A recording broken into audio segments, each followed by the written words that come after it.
Parole à M. Frédéric Abécassis qui va nous rendre compte de la communication du professeur Werner Rouff qui est absent excusé. Alors l'intitulé c'est Justice et mémoire, continuité de l'antagonisme entre État et peuple en Algérie. Oui, merci. Alors je ne vais pas lire sa communication parce qu'elle est à l'état de brouillon. Je vais simplement essayer d'en rendre compte de la manière dont je l'ai comprise. Donc j'assume totalement les propos que je donnerai, sauf les moments où je le citerai. Et je dois dire que parce que c'est quelque chose que j'ai oublié en séance introductive, si jamais il a un désaccord avec ce qui est dit, il a moyen de réagir sur les forums de discussion qui seront liés à chacune de nos sessions pour rectifier ce que j'aurais pu dire ou ce que j'aurais pu mal interpréter.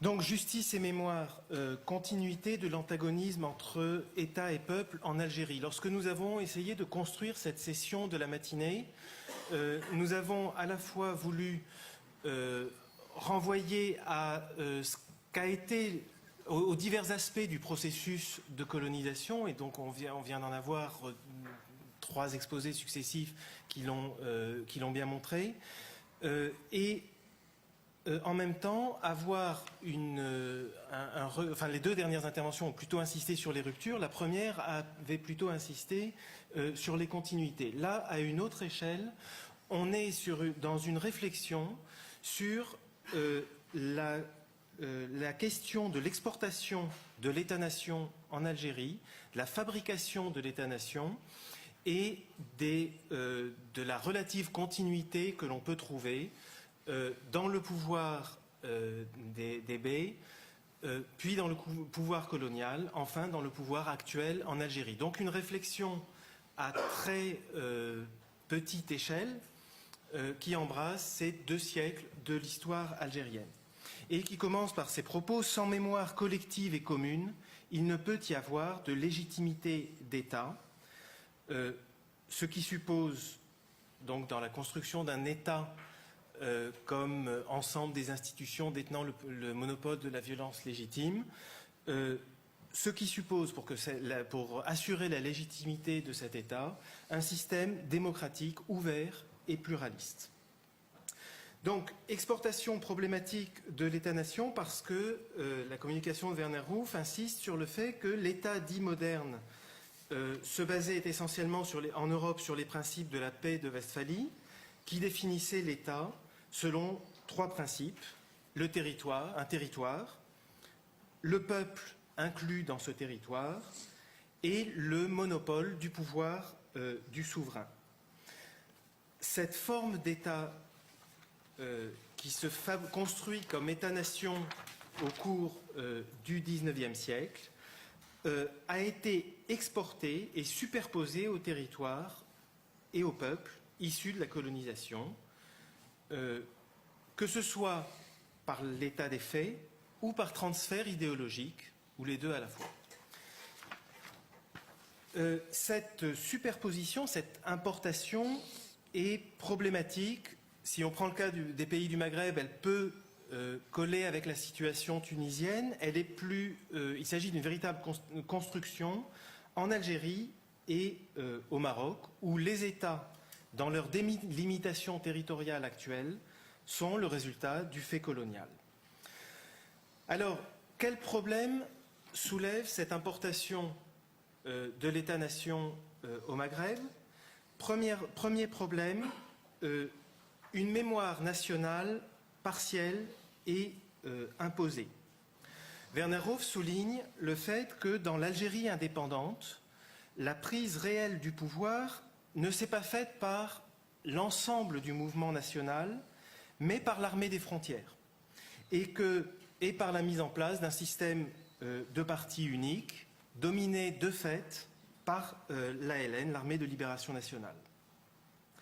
Et donc, cette prise du pouvoir par une fraction du mouvement national a eu pour conséquence la création partisane d'une histoire qui devait servir à la légitimation de ce groupe au pouvoir.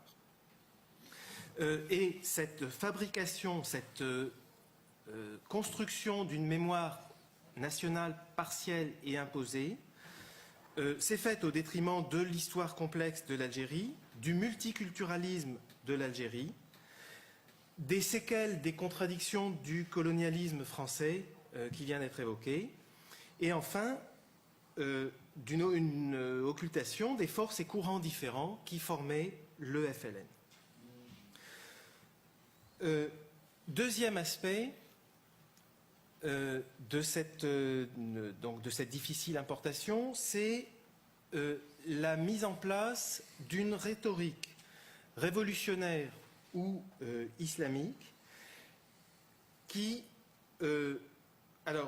construction de l'idée d'une révolution algérienne au moment où se déroulait une lutte pour l'indépendance, construction en même temps d'un islam national, alors il le met entre guillemets, je pense qu'on pourrait traduire comme un islam comme principe de mobilisation, ou plutôt la réhabilitation d'un islam traditionnel comme principe de construction nationale. Tout cela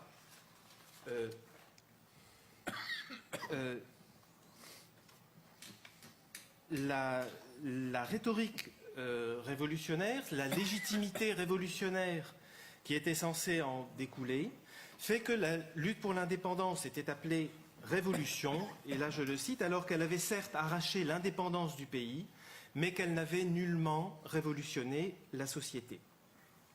Et Werner Ruf se base sur des enquêtes qu'il a conduites dans la région de Marnia dans les années 1970 pour essayer de voir la perception populaire du gouvernement. Et il insiste sur le fait que l'antagonisme existant entre l'État et le peuple à cette époque provenait du fait que ce n'était pas du peuple que provenait dans un débat libre la production identitaire de ce qu'était censé être la nation algérienne, mais du régime.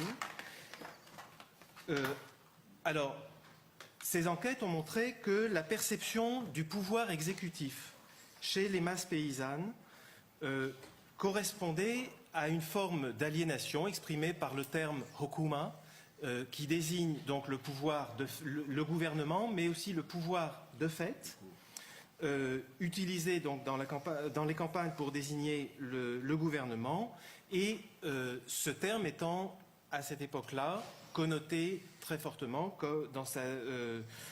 dans deux dimensions, méfiance et peur. Et là encore, je le cite, en ceci, le hokuma reste dans la continuité du rôle répressif et autoritaire de ce qu'il avait été au temps des Dey et du régime colonial.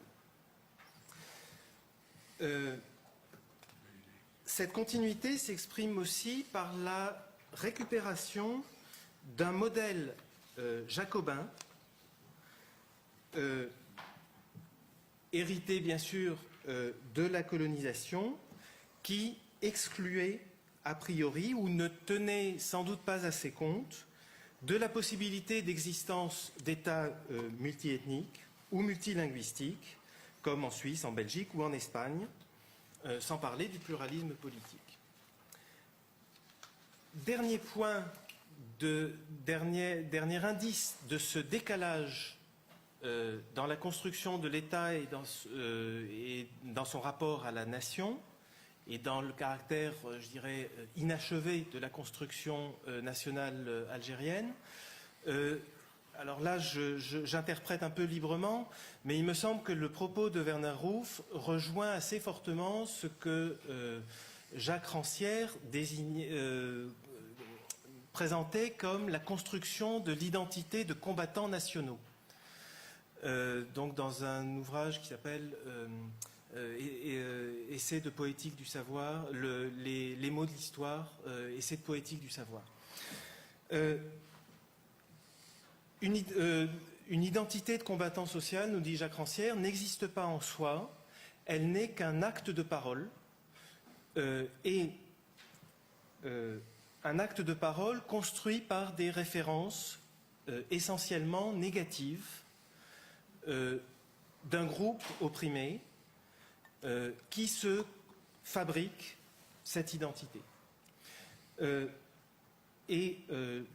crois que ce préalable éclaire peut-être un peu mieux le propos de Werner Ruf. Je le cite, « Les références que j'appelle négatives parce qu'elles se dirigeaient contre le colonisateur sont essentiellement des références à ce que l'on n'était pas. On n'était pas français, on n'était pas chrétien, on n'était pas francophone. » Et vous voyez en creux dans ces trois propositions le slogan des oulémas algériens, « L'islam est ma religion, l'arabe est ma langue, l'Algérie ma patrie ». Et donc, conclusion de Werner Ruf, il ne s'agissait pas seulement de la création d'un État démiurge, il s'agissait tout autant de la création de sa société. Je conclurai avec Werner Ruf sur le second volet de sa présentation, la question de la justice. Werner Ruf présente ce terme de justice sous deux aspects. Justice dans le sens moral, de rendre justice aux individus, ainsi qu'à tous les acteurs sociaux et politiques de la société algérienne depuis le début de la colonisation. Vous imaginez à quel point l'entreprise est dure. Justice dans le sens juridique du terme. Et là, la position de Werner Ruf est très claire. Seul un système démocratique qui connaît et respecte la division des pouvoirs est capable d'assurer que le droit soit assuré de façon égale à tous les citoyens et citoyennes. Et qu'une culture politique se développe dans laquelle la justice soit acceptée comme institution morale de la société. L'histoire algérienne, de ce point de vue, se présente donc dans une très grande continuité. La mémoire collective non officielle n'a connu et n'a vu de ses pouvoirs que l'arbitraire, les antagonismes sociaux et l'absence de justice au sens moral du terme. Donc la justice au service du Hukuma, c'est donc une longue tradition d'aliénation par rapport au peuple, la justice faisant partie des institutions de l'État. Et Werner Ruf conclut en disant que la construction d'une justice indépendante, condition nécessaire à la légitimation de l'État, passe par la reconnaissance de la complexité de l'histoire algérienne.